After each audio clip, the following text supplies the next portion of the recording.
तर आज आपण काय करणार आहे, difference between book keeping and accountancy हा पार्ट आपण आज बघणार आहे. आपण मागं काय बघितलं, मागच्या लेक्चरमध्ये आपण बघितलं की बुक किपिंगचे फीचर्स काय आहेत, कॅरेक्टरिस्टिक्स काय आहेत, त्याचं युटिलायझेशन काय, हे सगळं आपण काय केलं तर लास्ट लेक्चरला बघितलं होतं. तर आता बुक किपिंग अँड अकाउंटन्सी मी तुम्हाला मागं पण पहिल्या 1-2 लेक्चरमध्ये सांगितलेलं. बुक किपिंग म्हणजे हा जर 100% जर आपण अकाउंट म्हटलं तर book keeping is just 20% of that. 20% part आहे आणि अकाउंटन्सी हा मेजर पार्ट आहे. तर त्यात काय डिफरन्स आहेत, हे सगळे डिफरन्स आपण आता बघणार आहे आणि आज डिटेलमध्ये अकाउंटन्सी म्हणजे काय या संदर्भात आपण सगळं बघायला चालू करणार आहोत. पहिली गोष्ट काय आहे की आपले जे काही बुक किपिंग आहे किंवा अकाउंटन्सी ह्याचा जो डिफरन्स आहे त्यात मिनिंग, पहिला पॉईंट काय, मिनिंग. हे तुम्हाला काय थेरॉटिकलला जास्त उपयोगी पडणार आहे की what is the meaning of the book keeping. तर bookkeepingचं meaning काय आहे? It is a concern with recording and classifying the business transactions. हे काय concern with the recording classifying the business transactions. आपण इथं कन्सिडर काय करतो, all business transactions are recorded in the bookkeeping with a systematic way or a proper manner. तर हे जे काही आहे बुक किपिंगचे जे ट्रान्झॅक्शन्स आहेत हे कशात केले जातात, आपण जर्नल किंवा लेजरमध्ये हे त्याचं रेकॉर्डिंग केलं जातं. आपण काय करत असतो, सगळे बिझनेस ट्रान्झॅक्शन रेकॉर्ड करत असतो.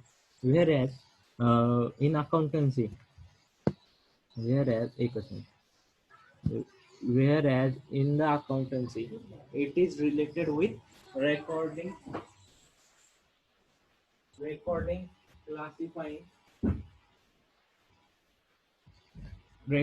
classifying, summarizing, analyzing and interpreting the financial data. म्हणजे बुक किपिंग मध्ये जेव्हा तुम्ही ट्रान्झॅक्शन्स रेकॉर्ड करता, ते जे काही रेकॉर्डेड ट्रान्झॅक्शन्स आहेत आणि त्याचं प्रॉपर क्लासिफिकेशन, त्याचं समरायझिंग आणि त्याचं ॲनालिझिंग आणि त्याचं इंटरप्रिटेशन करण्यासाठी काय होतं, अकाउंटिंगचा उपयोग होत असतो. अकाउंटिंग मीन्स काय, it is related to recording, classifying, summarizing, analyzing, and interpreting financial data. In bookkeeping, we record business transactions. All business transactions is recorded in the bookkeeping, but in accounting, we are summarizing that all business transactions, analyzing them, and interpret the financial data. Means first, we have always keep in mind that we will record the all business transactions, then we will proceed in the accounting side. And the stage, which stage it is reflected. Bookkeeping is a primary stage. Main काय, bookkeeping is a primary stage in accounting. It is the base for accounting. Accountingचा हा काय base आहे. म्हणजे जोपर्यंत तुमचं bookkeeping complete होत नाही तोपर्यंत तुम्ही अकाउंटिंग पार्टमध्ये येऊ शकत नाही. तर ह्यासाठी तुम्हाला बुककीपिंग कंपल्सरी करावंच लागतं. दुसरं काय, apart from primary stage it include secondary stage of analysis and interpretation. म्हणजे accountancy include both bookkeeping as well as primary stage as well as secondary stage, because bookkeeping is a bookkeeping is a part of accountancy. Accountancy असतो काय, एक छोटासा part आहे. म्हणजे पहिली stage तुमची काय, बुककीपिंग आणि अकाउंटन्सी मध्ये काय येतं, प्रायमरी स्टेज मध्ये तुमचं रेकॉर्डिंग येतं आणि क्लासिफिकेशन येतं. दुसऱ्या सेकंडरी स्टेज मध्ये काय येतं, तर जे काही तुम्ही क्लासिफाईड आणि रेकॉर्ड केलेले ट्रान्झॅक्शन्स आहेत त्यांचं समरायझिंग, त्यांचं ॲनालिसिस आणि त्यांचं इंटरप्रिटेशन, ह्या सगळ्या गोष्टी कुठे येत असतात, अकाउंटन्सीमध्ये येत असतात. Objective, the objective of book keeping is to keep the records of all financial transaction in a proper and systematic manner. जे आपण पहिल्यापासून बघत आलोय की जे काही रेकॉर्ड तुम्ही कीप करणार आहे, keeping the records in proper and systematic manner. Bookkeeping मध्ये काय असतं, सिस्टमॅटिक आणि प्रॉपर मॅनर मध्ये तुम्हाला रेकॉर्ड करावं लागतं. तर अकाउंटन्सीचं ऑब्जेक्ट काय आहे, the object of accountancy is to prepare the financial statement and further communicate the information to the relevant authority. म्हणजे अकाउंटन्सीचा फायदा काय होतो, तर जे काही फायनान्शियल स्टेटमेंट, आपले जे फायनान्शियल इयर किंवा अकाउंटन्सी इयर जेव्हा संपतं तेव्हा आपल्याला आपले बिझनेसची पोझिशन करायला, प्रॉफिट झालाय का लॉस झालाय किंवा बिझनेसमध्ये कोणाकडनं किती पैसे येण्यात किती पैसे देण्यात ह्याचं सगळं इन्फॉर्मेशन ॲट वन ग्लान्स जेव्हा बघायची असते तेव्हा आपल्याला फायनान्शियल स्टेटमेंटचा उपयोग होत असतो. किंवा रिलेव्हंट अथॉरिटीनं जर कुठली इन्फॉर्मेशन मागितली, समजा इन्कम टॅक्स डिपार्टमेंटनं कुठली इन्फॉर्मेशन मागितली, तर ते समराईज वेमध्ये प्रॉपर त्यांना सबमिट करण्यासाठी ह्या सगळ्या गोष्टींचा काय होत असतो, उपयोग होत असतो. आता जेव्हा आपण म्हणतो की बाबा अकाउंटन्सी आहे तर ह्या किंवा बुक किपिंग आहे, तर ह्याचे रिस्पॉन्सिबिलिटीज कोणाला आहे? जसं आता मी तुम्हाला अकाउंट शिकवतो, ही रिस्पॉन्सिबिलिटी माझी आहे की ॲज अ अकाउंट टीचर मी तुम्हाला अकाउंट शिकवणं ही रिस्पॉन्सिबिलिटी माझी आहे. तसंच इकोची जी रिस्पॉन्सिबिलिटी ती इकोच्या सहांची रिस्पॉन्सिबिलिटी. पण हेडमास्टरची रिस्पॉन्सिबिलिटी काय, तर सगळेजण प्रॉपर शिकवतात की नाही हे चेक करणं हेडमास्टरची रिस्पॉन्सिबिलिटी. तसंच अकाउंटिंगमध्ये पण बुक किपिंग करायची रिस्पॉन्सिबिलिटी कोणाची, तर junior staff is responsible for the keeping the record. रिस्पॉन्सिबिलिटीमध्ये काय, बुक किपिंगची रिस्पॉन्सिबिलिटी कोणाची आहे, तर junior staff is responsible for the book keeping and the senior staff is responsible for keeping account. Senior staff काय is responsible for the keeping the account. Account keep करायला काय अकाउंटन्सीमध्ये कोण, सिनियर स्टाफ हा responsible असतो. पुढचं काय, outcome. Book keeping basically result in journal and ledger. म्हणजे book किपिंगचे आउटकम्स काय आहेत, तर बेसिकली ते काय प्रिपेअर करतात, जर्नल एंट्रीज आणि लेजर्स हे दोन अकाउंट ते काय बनवत असतात. म्हणजे बुक किपिंग मधले जे काही ज्युनियर स्टाफ असतो, जे काही बिझनेस ट्रान्झॅक्शन्स आहेत, म्हणजे पहिले बिझनेस ट्रान्झॅक्शन तुमचं कुठं रेकॉर्ड होतं, तर जर्नलमध्ये रेकॉर्ड होतं. आणि जर्नलवरनं तुमचं सेकंड स्टेजला, थोड्या वरच्या स्टेजला कुठं लेजर्समध्ये ते पोस्टिंग होत असतं. म्हणजे एक प्रवास असतो. जेव्हा तुम्ही एखादा बिझनेस ट्रान्झॅक्शन करताल एक्झिक्यूट, तेव्हा पहिले तुमची जर्नलमध्ये एंट्री होती. जर्नलची एंट्री झाल्यानंतर ते जर्नलच्या एंट्रीवरनं लेजरमध्ये तुम्हाला काय करावं लागतं, पोस्टिंग हे करावं लागतं. The result of accountancy is profit and loss account and balance sheet. आता जेव्हा आपण अकाउंटन्सी कंप्लीट करतो आणि फायनान्शियल इन्फॉर्मेशन जे आपल्याला पाहिजे होते, आपण जसं म्हटलं की फायनान्शियल स्टेटमेंट आपण बनवत असतो, तर हे जे काही फायनान्शियल स्टेटमेंट आहे, हे फायनान्शियल स्टेटमेंट कसे बनवले जातात, तर प्रॉफिट अँड लॉस अकाउंट आणि बॅलन्स शीट हे फायनान्शियल स्टेटमेंटचे पार्ट आहेत. तर त्याच्या जेव्हा आपण अकाउंटन्सी कंप्लीट करतो तेव्हा आपल्याला आउटपुट म्हणून काय भेटतं, तर प्रॉफिट अँड लॉस अकाउंट आणि बॅलन्स शीट आपल्याला भेटत असते. बॅलन्स शीट ही ॲज ऑन डेट असते, प्रॉफिट अँड लॉस अकाउंट एका पर्टिक्युलर इयरसाठी बनवलेलं असतं. Book keeping gives a day to day details. Book keeping काय डे टू डे ॲक्टिव्हिटी सगळ्या त्याच्यात काय केलेल्या असतात, बुक किपिंगमध्ये रेकॉर्ड केलेल्या असतात. डे टू डे ॲक्टिव्हिटी त्यामध्ये काय केलेल्या असतात, मेन्शन केलेल्या असतात. आणि accountancy give detail of entire year. जेव्हा आपण एक अख्खं वर्ष समराईज करतो का, तर बुक किपिंगमध्ये डे टू डे ॲक्टिव्हिटीचे सगळे ट्रान्झॅक्शन कंबाईन केलेले असतात. त्यानंतर आपण काय करतो, ह्यांना समराईज करतो. तर इयरली ह्या गोष्टी काय होत असतात, अकाउंट समराईज होत असतात. म्हणजे जेवढं डे टू डे तुमचं व्हॉल्यूम खूप असला तरी ॲट द एंड तो कुठं ना कुठं कॉम्प्रेस करत करत करत तो काय केलेला असतो, इयर एका वर्षामध्ये तो हे केलेला असतो, काय म्हणतो आपण ते सिंक्रोनाइज केलेला असतो. प्रॉपर मॅनरमध्ये आपल्याला त्याचे इफेक्ट्स बघायला भेटत असतात. ॲनालिसिस.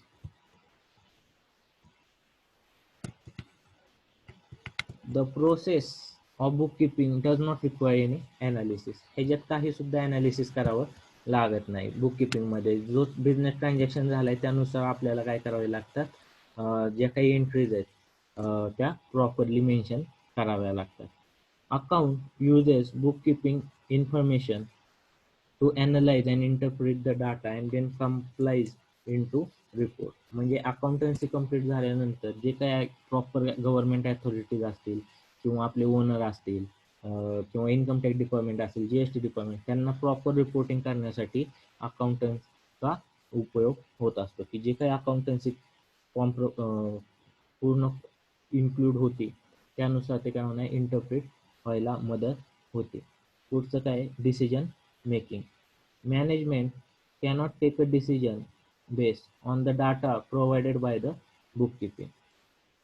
मॅनेजमेंट फक्त बुक किपिंगच्या बेसिसवर काय करू शकत नाही, तर डिसिजन घेऊ शकत नाही. त्यांना कंपल्सरी अकाउंटन्सी कंप्लीट असून त्यावर जी काय फायनान्शियल पोझिशन आहे, फायनान्शियल ॲनालिसिस करूनच काय करत असतो, मॅनेजमेंट डिसिजन मेकिंग करत असतो. Depending on the data provided by the accountants the management can be take crucial business decision. म्हणजे क्रुशियल बिझनेस डिसिजन जर एखादा घ्यायचा असेल, क्रिटिकल डिसिजन एखादा घ्यायचा असेल, तर मॅनेजमेंटला आधी त्यांना फायनान्शियल अनालिसिस करावं लागतं. त्यासाठी अकाउंटन्सीचा प्रॉपर उपयोग होत असतो. फक्त बुक किपिंग जर कम्प्लीट असेल तुमचं, तर त्या बेसिसवर आपण डिसिजन घेऊ शकत नाही. Skill required. Analytical skill is not required for bookkeeping. It require analytical skill. म्हणजे तुम्हाला काय फायनान्शियलचं अनालिटिकल स्किल जे आहे, फायनान्शियल इंटरप्रिटेशन कसं करायचं, फायनान्शियलचं आउटपुट काय आहे, तर ते अनालिसिस करायला तुम्हाला वेगवेगळे स्किल अडॉप्ट करावे लागतात. ते अकाउंटन्सीचा पार्ट झाला. पण बुक किपिंगमध्ये तुम्हाला जरी कुठले अनालिटिकल स्किल नसले तरी तुम्ही सर्वाईव्ह करू शकत असता. हे झालं तुमचं बुक किपिंग अँड अकाउंटन्सी मधला हा डिफरन्स, हा पहिला डिफरन्स तुमचा इथं कम्प्लीट झालेला आहे. तर आता आपण काय करू, जे काही डिटेल आहेत meaning and definition of accountancy, हे सगळं आपण ह्यात काय करू बघायला चालू करणार. आजपर्यंत आपण काय बघितलं, आतापर्यंत आपण फक्त बुक किपिंग बघितलं. बुक किपिंग नंतर आपण काय बघितलं, अकाउंटन्सीचे डिफरन्स बघितलं, difference between book keeping and accountancy. आणि आता आपण काय बघणार आहे, meaning and definition of accountancy. meaning and definition of accountancy आपण काय करणार आहे बघायला चालू करणार. Bookkeeping is a part of accounting. It is a primary stage of accounting. It is the process of recording transaction in the books of account. Accounting is a part of accountancy. Accountancy is a practice of recording, classifying, reporting of business transactions for a business. Accounting principles are the basic norms and assumptions developed and established as the basis for the accounting system. These principles are adopted by the accountant universally. एक पहिली गोष्ट सगळ्यात महत्त्वाची लक्षात घ्या, हे जे काही प्रिन्सिपल्स आहेत, आपण जे काही बुक किपिंग अँड अकाउंटन्सी चे घेतलेले आहेत, ते काय अडॉप्टेड बाय अकाउंटंट युनिव्हर्सली. हे ऑल ओव्हर जगात, म्हणजे युनिव्हर्सली म्हणजे काय, ऑल ओव्हर जगात तुमचे प्रिन्सिपल जे आहेत ते सेम आहेत. जसं आपण डिफरन्समध्ये आता मगाशी वर बघितलेलं आहे की accounting is a part of accountancy. अकाउंटन्सीचा हा काय एक पार्ट आहे. अकाउंटन्सीचे पार्ट कुठले आहेत, पहिला म्हणजे बुक किपिंग, सेकंड पार्ट म्हणजे अकाउंटिंग. हे दोन्ही पार्ट कशाचे आहेत, अकाउंटन्सीचे पार्ट आहेत. जेव्हा अकाउंटिंग मध्ये आपण काय करत असतो, जो काही प्रिन्सिपल जे काही अनालिसिस करणार आहे आपल्याला त्याचा उपयोग करतो अकाउंटन्सीचा, की financial preparation, financial data interpretation, financial data summarising, यासाठी आपण काय करत असतो, प्रॉपर उपयोग करून घेत असतो. अकाउंटिंग मध्ये काय होतं, तर अकाउंटन्सी मध्ये काय, it is a practice of recording and classifying and reporting of business transactions. म्हणजे काय, की जे काही आपले बिझनेस रेकॉर्ड केलेले ते आपण, अकाउंटन्सीचा पहिला पार्ट काय, तर बुक किपिंग, त्यात रेकॉर्ड करतो, त्यातच क्लासिफाय करतो आणि पुढं त्याचं रिपोर्टिंगचं काम अकाउंटिंग मध्ये आपण करत असतो. Accountancy refers the entire body of the theory and the process of accounting by Kollár. कोल्हारची काय डेफिनेशन आहे, accountancy refers the entire body of the theory and process of accounting. म्हणजे अकाउंटिंगची जे थेरॉटिकल प्रिन्सिपल्स आहेत आणि जी प्रोसेस आहे ती अकाउंटन्सीमध्ये काय केली, मेन्शन केलेली आहे. Professor Robert N Anthony had defined accounting as nearly every business enterprise has an accounting system.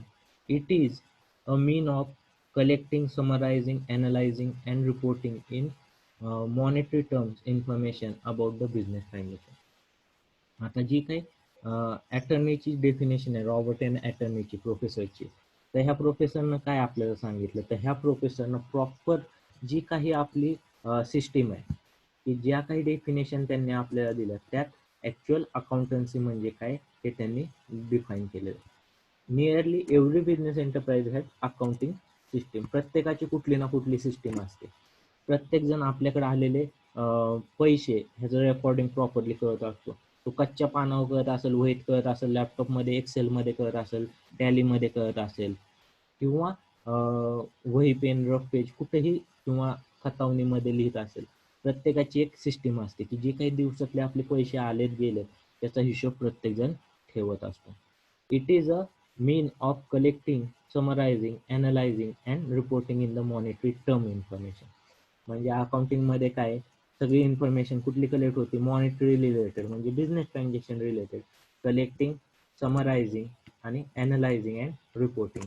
म्हणजे या तिन्ही टर्म्स म्हणजे बुक किपिंग अँड अकाउंटिंग हे दोन्ही मिक्स करून आपलं काय होतं अकाउंटन्सी तयार होतं. का तर दोन्हीमध्ये आपण काय करत असतो monetary terms information. Monetary terms म्हणजे काय, मॉनिटरी टर्म्स म्हणजे जे काही फायनान्शियल इन्फॉर्मेशन आहे. मॉनिटरी म्हणजे काय, जे पैशामध्ये मोजता येतं आपल्याला, त्याला आपण काय म्हणतो मॉनिटरी आयटम्स किंवा मॉनिटरी टर्म्स असं म्हणत असतो.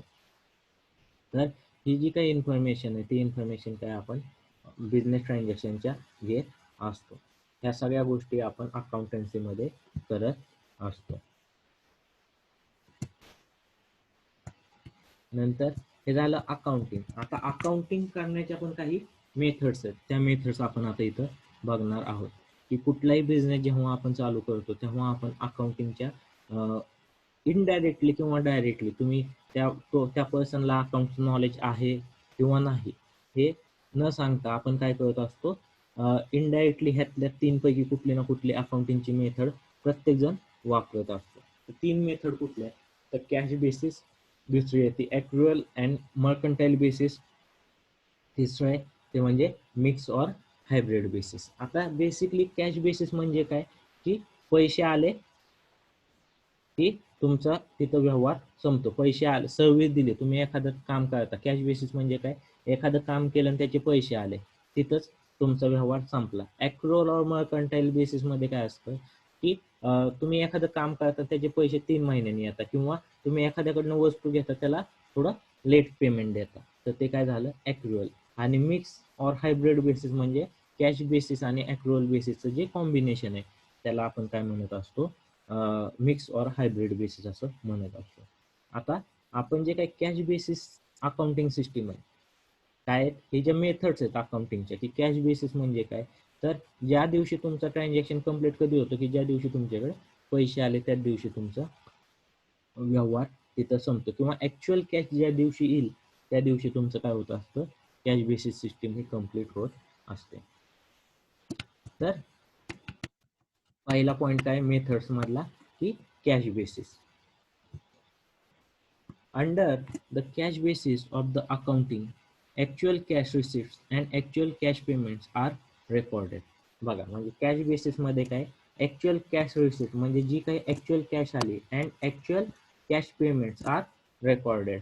उदाहरणार्थ आता जो काही हातगाड्यावर काम करणारा माणूस आहे, समजा एखादा कामगार एखाद्या वडापावच्या गाड्यावर काम करतो, तर तो काय करतो की सकाळी माल विकत घेतो, म्हणजे सकाळी तो कॅशमध्ये पेमेंट करतो.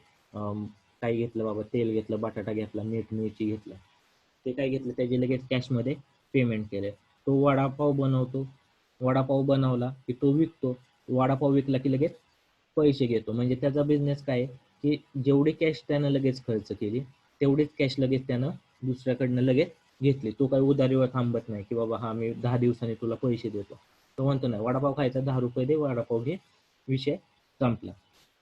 म्हणजे जी काही कॅश खर्च त्या दिवसातले जे कॅश खर्च झाले आणि कॅश रिसिट म्हणजे काय इन्कम झालं, रिसिट्स म्हणजे इन्कम झालं, तर हे दोन्ही मिळून जे काही रेकॉर्डिंग होतं ट्रान्झॅक्शन होतं त्याला आपण काय म्हणतो कॅश बेसिस अकाउंटिंग असं म्हणतो. In this basis revenue is recognise when cash is received and expenses are recognise when cash is paid. बघा जे मी तुम्हाला सांगितलं, रेव्हेन्यू म्हणजे इन्कम कधी ट्रीट होतं when cash is received, cash आली की ते तुमचं रेव्हेन्यू इन्कम म्हणून ट्रीट होतं. आणि एक्सपेन्सेस कधी, तर व्हेन कॅश इज पेड, की तुमच्याकडच्या कॅशनं तुम्ही काही कोणाला पेमेंट केलं तर त्याला काय म्हणतो cash is paid. For example any income received any expenses paid. कुठनंही पैसे येऊ द्या तुमच्याकडे, एनी इन्कम रिसिव्ड म्हणजे काय, पैसे आले की तुमचं काय झालं ते इन्कम झालं, तुम्ही खर्च केले, एक्सपेन्स इथे एक्सपेन्सेस म्हणून ट्रीट होणार आहे. Such a method of accounting is usually used by a professional such as doctor, royal chartered accountant and non-for-profit organization. तर डॉक्टर्स डॉक्टरकडे आपण जातो, डॉक्टर काय म्हणतो, तुम्हाला चेक करायचं, डॉक्टर चेक करतो आणि तुम्हाला फीस सांगतो, तुम्ही लगेच फी देता. म्हणजे डॉक्टरनं काम केलं त्याच्या अगेन्स्ट त्याला काय आली, फी आली, म्हणजे ते काय झालं, त्याचं इन्कम झालं. लॉयरचं पण तसंच असतं की तो एखादा डॉक्युमेंट बनवतो, केस चालवतो आणि इन्कम जनरेट करत असतो. बेसिकली जे काही प्रोफेशनल लोक आहेत त्यांचं सगळं कसं चालतं, कॅश बेसिस सिस्टीमवर काम चालू असतं. की जे आपली सर्व्हिस इंडस्ट्री बेसिकली आहेत ते सगळे लोक काय करतात, कॅश बेसिस सिस्टीमवर काम करत असतात.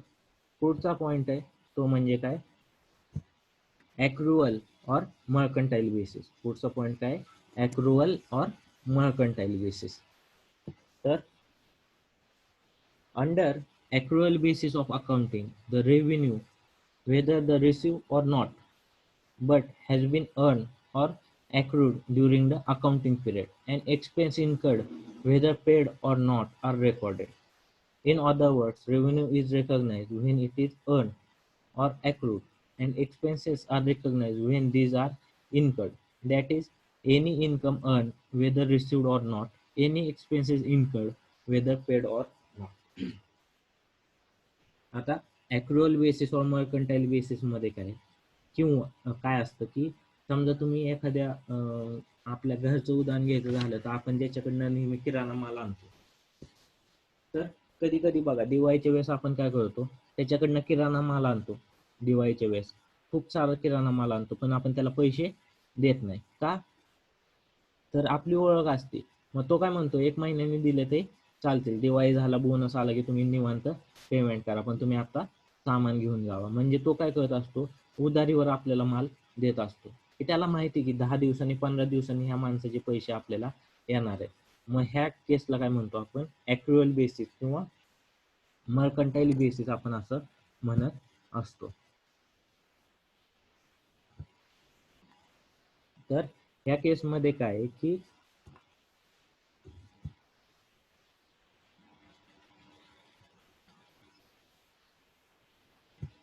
जे काही तुम्ही करताल तर ते काय चाललंय तुमचं, की जेव्हा तुम्ही ॲक्रुअल बेसिस एखादा बिझनेस चालू करता, ॲक्रुअल बेसिस किंवा मर्कंटाइल बेसिसला काय, किंवा तुम्ही एखाद्याकडनं काम करून घेतलेलं असतं, की बाबा समजा तुम्ही मला एखादा मोठा दुकानदार असतो, तो होलसेलरकडनं माल विकत घेतो, त्याला 30 दिवसाचं क्रेडिट दिलेलं असतं. दिया काय चालू आहे तुझं, चॅटिंग चालू आहे का?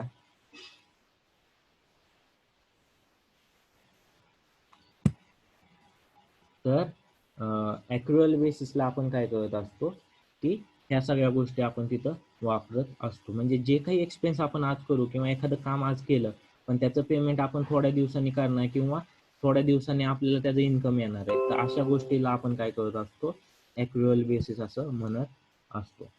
Mix or hybrid basis. पुढचा पॉईंट काय, मिक्स और हायब्रिड बेसिस म्हणजे काय, it is a combination of cash basis and accrual basis of accounting. Under mixed basis of accounting, both cash basis and accrual basis are followed. Revenue and assets are generally recorded on cash basis, where expenses are generally taken on accrual basis. The law of India prohibits the use of this method. म्हणजे इंडियामध्ये आपण ही method वापरत नाही.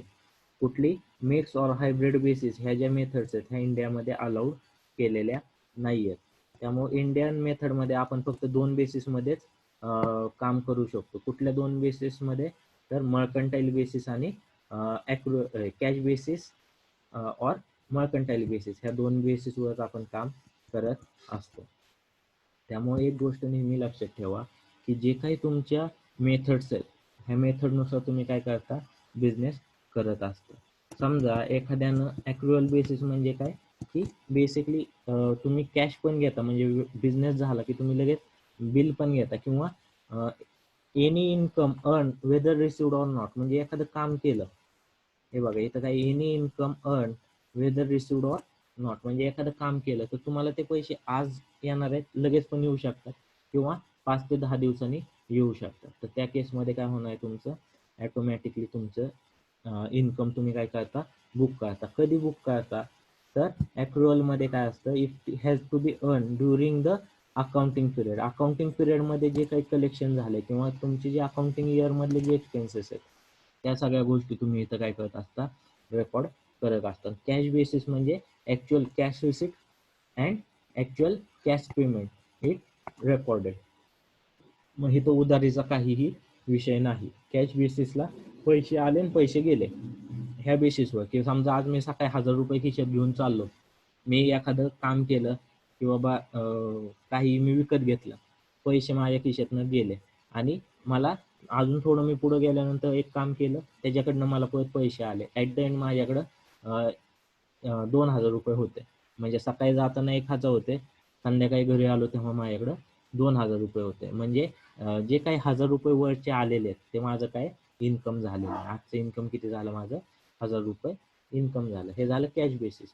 आणि ॲक्रुअल basis काय आहे, की बाबा ते जरी 2000 माझ्याकडे आलेले असले तरी मी अजून एक 500 रुपयाचं एक काम आहे ते मी उधारीवर केलेलं आहे. ते 500 रुपये मला 2 महिन्यांनी 3 महिन्यांनी येणार आहे.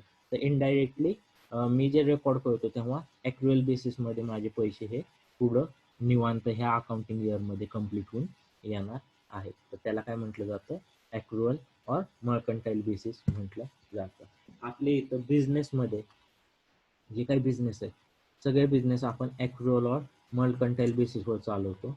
आणि जे काही प्रोफेशन आहे, डॉक्टर, लॉयर, की जे लगेच कॅश घेऊन विषय संपतो, जिथं पेमेंट केलं विषय संपला, हे सगळे बिझनेसेस काय कॅश बेसिसवर आपण चालवत असतो. ह्या 2 मेथड्सच आपल्या इथं मोस्टली वापरतात. इंडियामध्ये mix or hybrid he G methods आहे, ह्या मेथड्स काय बॅन आहेत. इंडियामध्ये त्या वापरता येत नाही.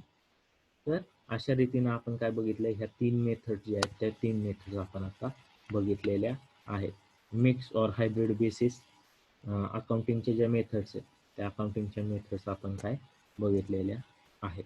ॲक्रुअल बेसिस और मर्कंटाईल बेसिस म्हणजे काय, की any income earn whether received or not or any expenses incurred whether paid or not, but it will be recorded or recognized in the accounting period. During the accounting period, then it will be recorded.